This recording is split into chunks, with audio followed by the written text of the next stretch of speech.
Welcome to Real Chip TV. I'm your host, Stephen Hellman, here with Tom Moresco, and I got some great footage, some great videography from me, if I do say so myself, of the Mark Sanchez Touchdown Drive. So this is going to be a little special edition episode for you. We're going to break down this drive right here. You know, saw a lot of things from Sanchez throughout the game, but good to bad, the ugly and the Sanchez. All right, let's go right into it. First clip here. All right, so Sanchez dropping back to pass here. He's looking over the middle.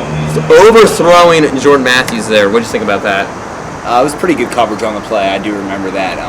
But I mean, Jordan Matthews is so big. If you can just put it somewhere where he can get it, it should be an easy completion.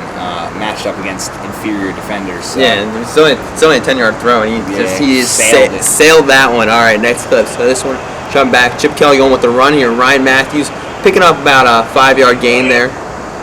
Not really much to say about that. Yeah, I mean, just solid 5-yard run on, what was it, second down? Second down. Set up a manageable third down, where on third down, Sanchez doing the Houdini, going under that, and then running like a goofball, though. He's like, this looked like he was stumbling over himself. I mean, that's one thing that Sanchez brings. He does have a little mobility. Yep.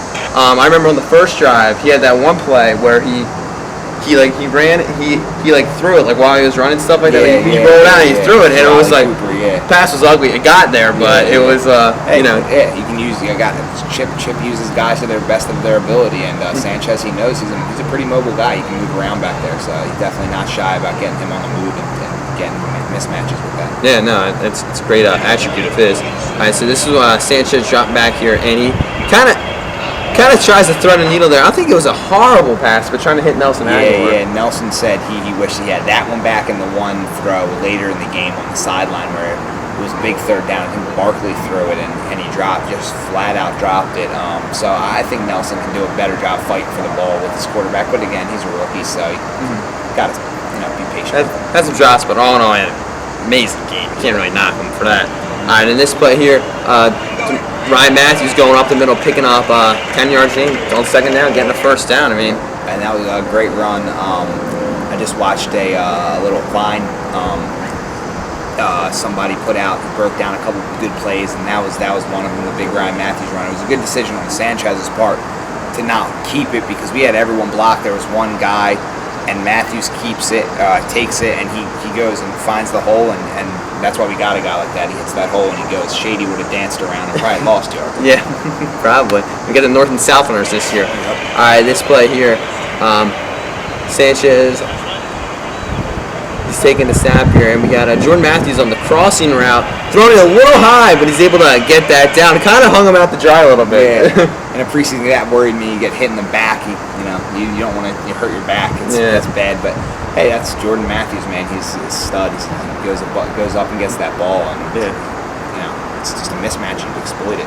Kind of was like the first play on that drive, except that one was a little too high. It's the same type of pass. Just you get one, you miss one. Just keep it rolling. You can certainly go up and get it. That's for sure. And this play here, Sanchez rolling out to his left and missing an absolutely wide open Jordan Matthews. And your reaction here just. Completely says it all right here. I don't even know if you need to break this one down, but you were missing a wide open receiver. What do you think about that?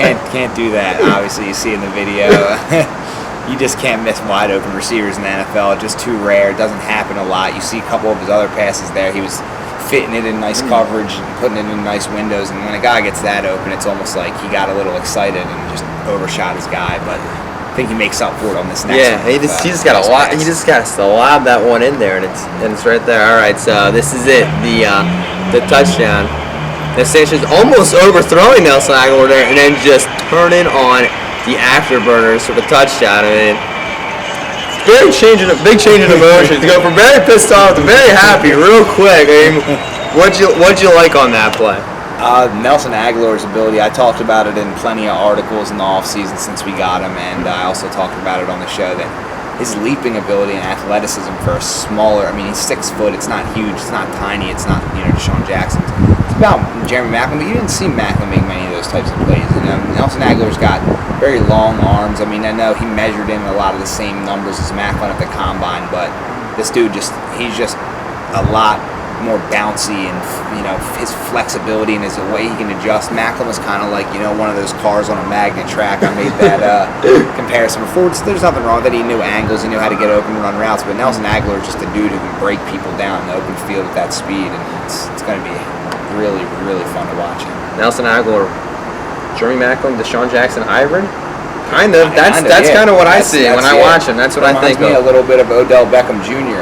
How he can just. I mean, it's hard to say that because he's new to the league, and Odell's. He obviously had an all-star, all-world season last year, but he has a lot of those same skills where he's a smaller guy, but his route running and speed and his hands are. I mean, you got to clean some drops up, but hey, I mean, he looks like sky's the limit for that kid, and their fans actually gave him a new nickname. If you didn't see us on Twitter. Nelson Snagalore. Snags that ball. I love it. That's a good one. Yeah. Sanchez here, though.